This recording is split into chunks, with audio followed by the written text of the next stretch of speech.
Okay, I am going to read a letter that I wrote to a graduating high school senior.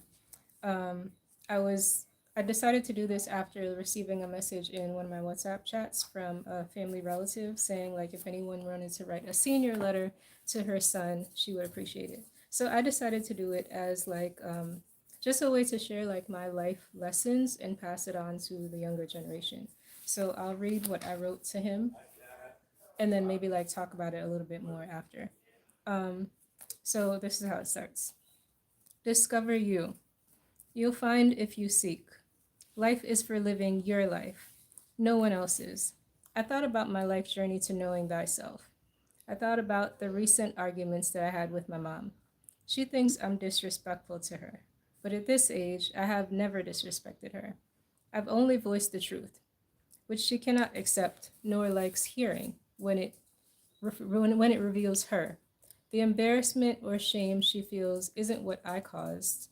It's from her behavior that I pointed out. Oftentimes, when I reveal someone's behavior, they can't face it. They fight it. I realize disrespect is not me. If I was disrespectful when I was younger, a lot of background noise.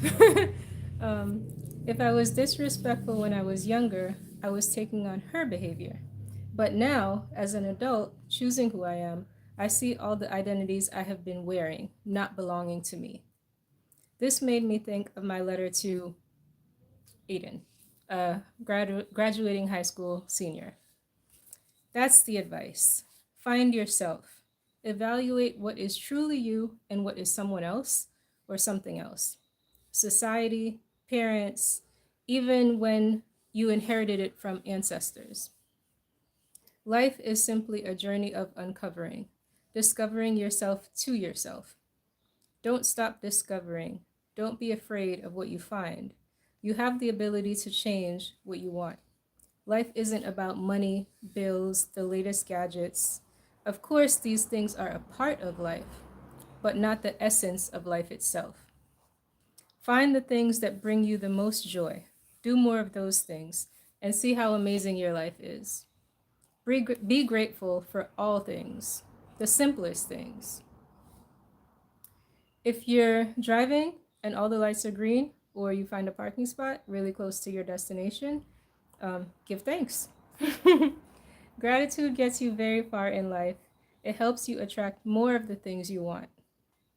The parts of you don't like, change them. If nothing else, you must have peace within yourself. You must be content with yourself.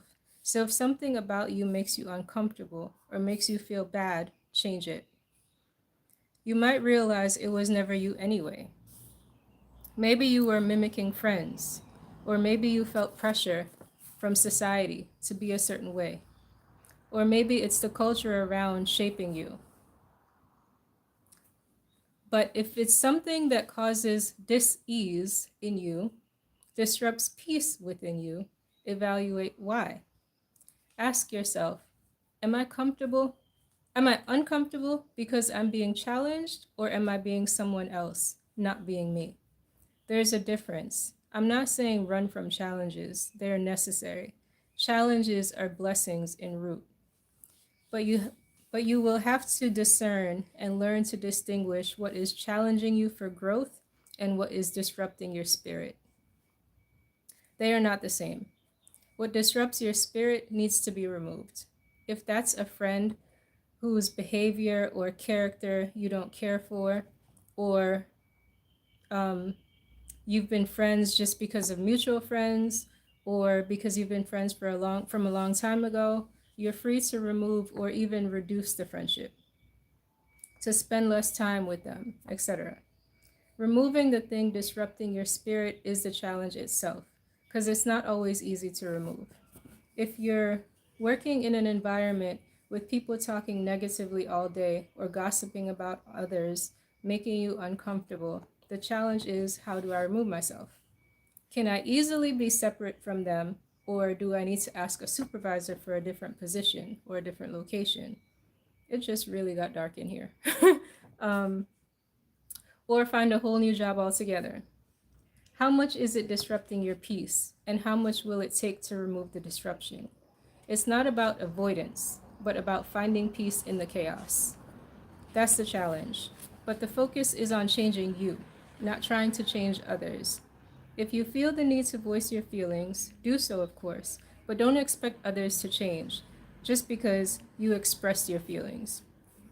It takes a lot within oneself to make changes, and you have no authority nor control over what's within another person, but you have full authority over what's within you. So, you make the necessary changes. You will see how much of other people you have actually taken on as yourself. That's not truly you. As children, a lot of our identity is our parents, in our schools, in our neighborhoods, those in our household. And as we age, we get rid of the identities that don't resonate with our spirit. And we see more of the identity that is truly us. Seeing your truest self is one of the most beautiful things, in my opinion. The parts of you that you like the most, make you feel the most proud, make you love yourself. Lean more into those things. If you love how honest you are or how good of a friend you are, lean more on those things.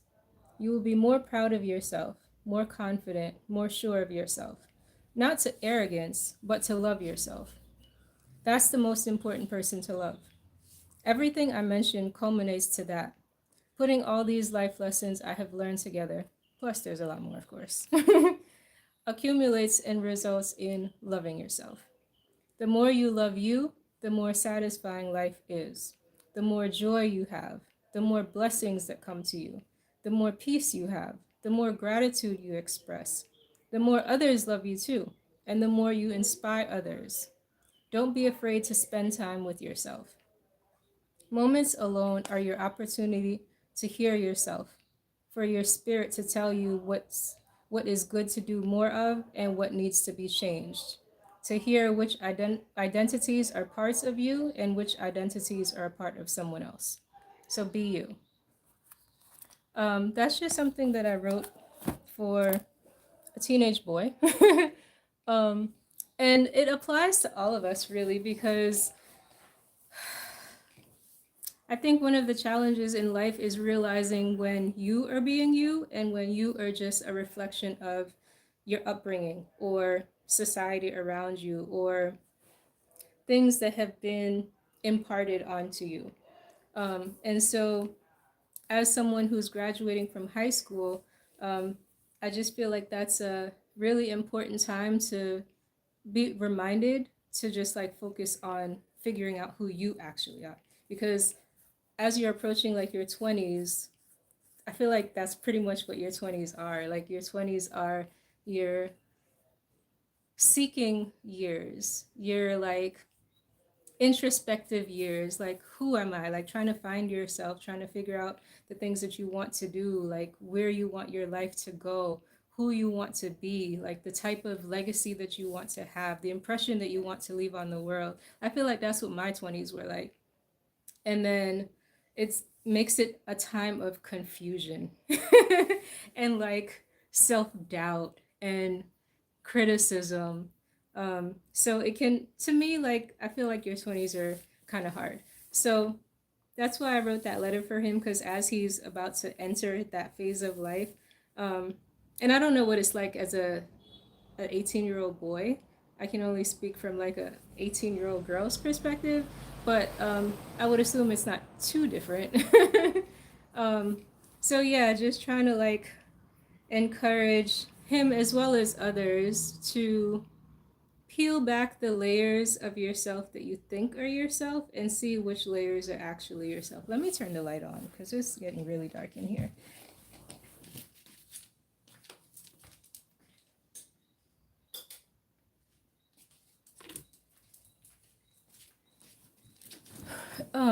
Yeah, that's much better.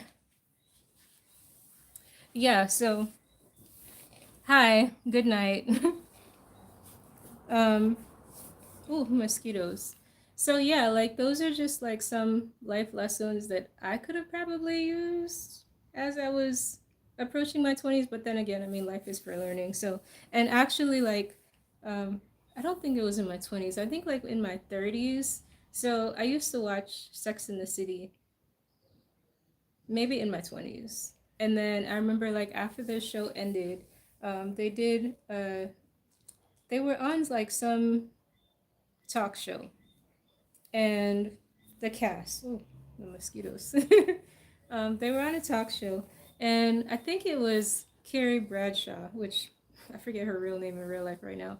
Um, but she was talking about the, I don't remember exactly which one of them, but they were talking about like the stages of life. Hi. They were talking about the stages of life and their experience like going through the stages of life. And I remember hearing that show, I think around my 30s, like early 30s or something like that. And they said basically like the same thing I just said. Like they had just entered or maybe they were like at the end of their 40s. Yeah, I think they were like at the end of their 40s, and or maybe like mid 40. And they were saying how like they're enjoying, oh man, there are a lot of mosquitoes in here. They were enjoying like their 40s because that was the era of being sure of yourself, like knowing who you are and being secure in that person and just being like confident in being who you are. And so, like in their 20s, they said they were just like very confused, insecure, didn't know who they were. And then, like their 30s, they started to develop more into themselves, be more accepting of themselves, um, and just, I guess, kind of like grounding themselves.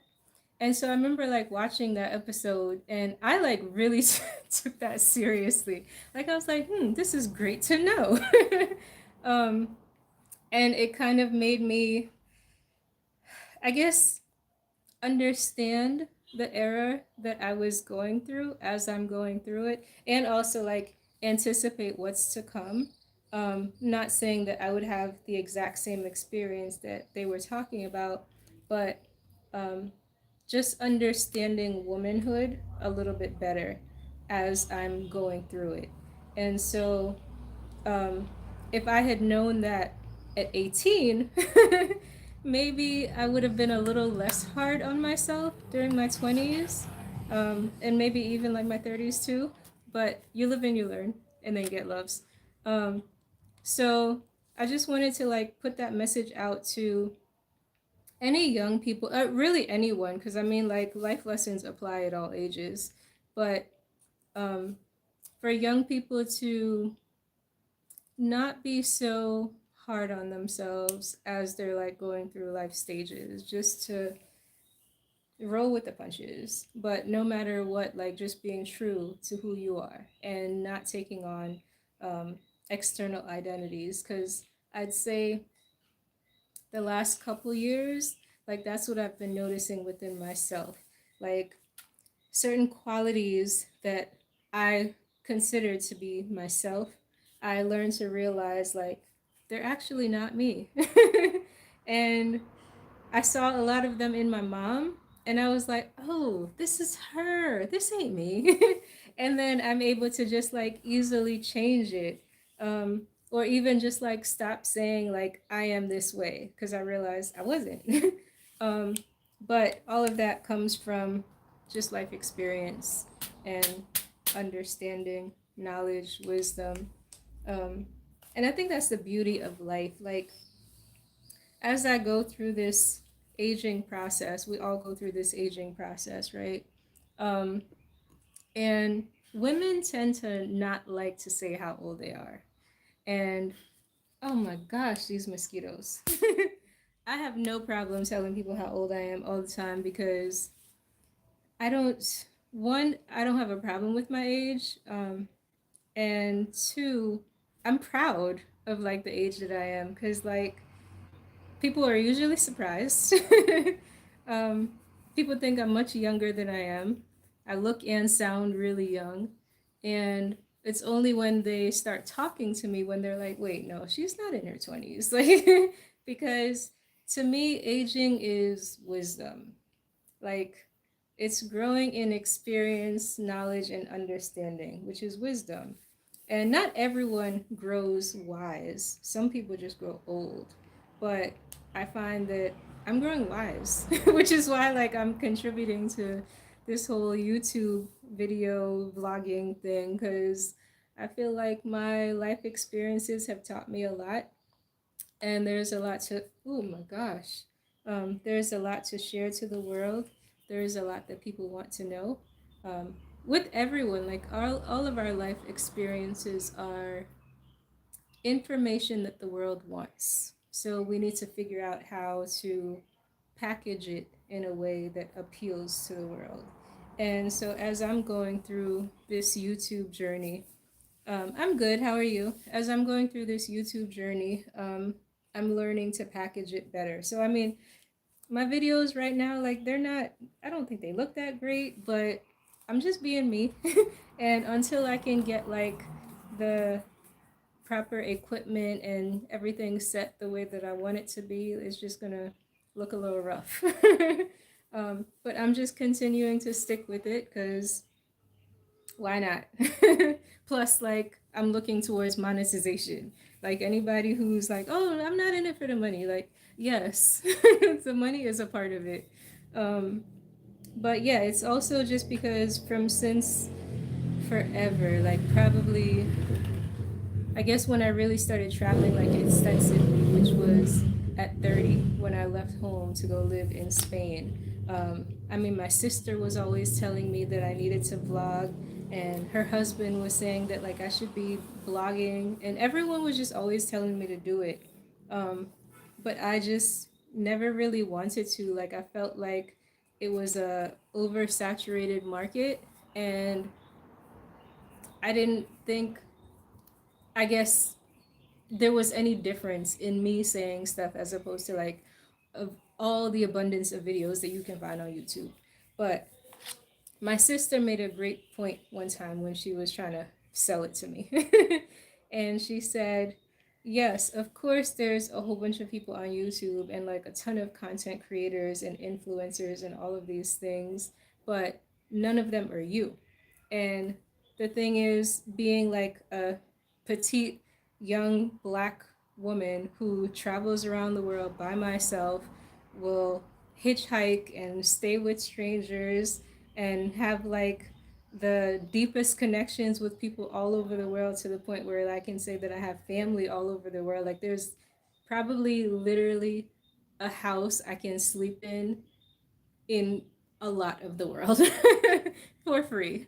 Um, as a matter of fact, even just the other day, like my Tokyo host, I sent a message uh, saying like hi to him the other day, and he was like, oh, I actually have somebody staying here with me. And I was like, oh, you're still hosting? And he was like, only people who have already stayed before at this point. He's like, you're welcome anytime. And I'm like, okay, I'll let you know when I'm coming back to Tokyo.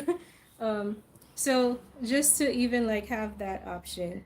So she was just saying like there aren't that many people in that category of who you are.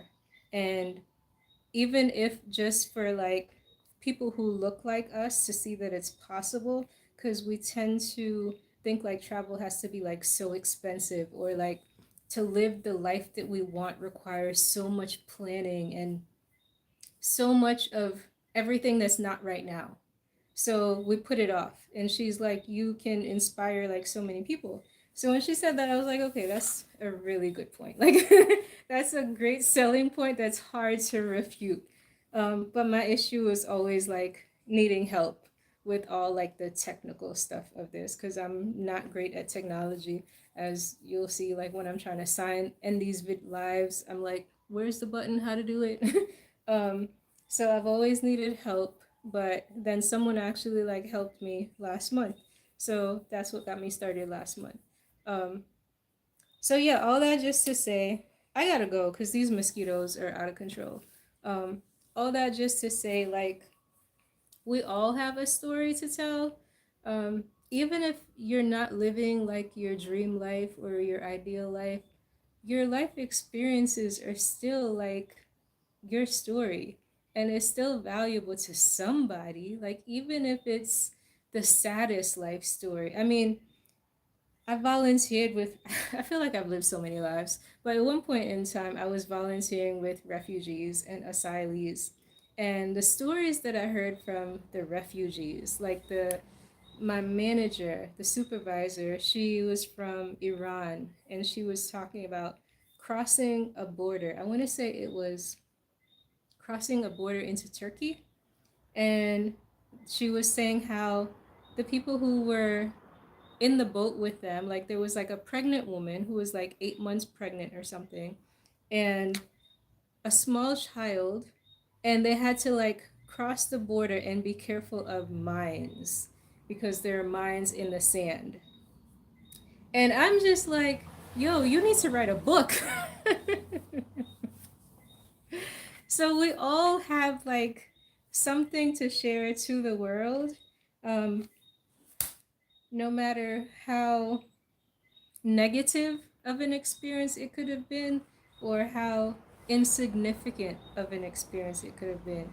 And if nothing else, it's to share it to the younger generation. Like, give them a head start in a way to prepare for life and tackle life's challenges. So maybe it's just a little bit less challenging for them. And then, like, they can get a little bit further ahead than we were able to get.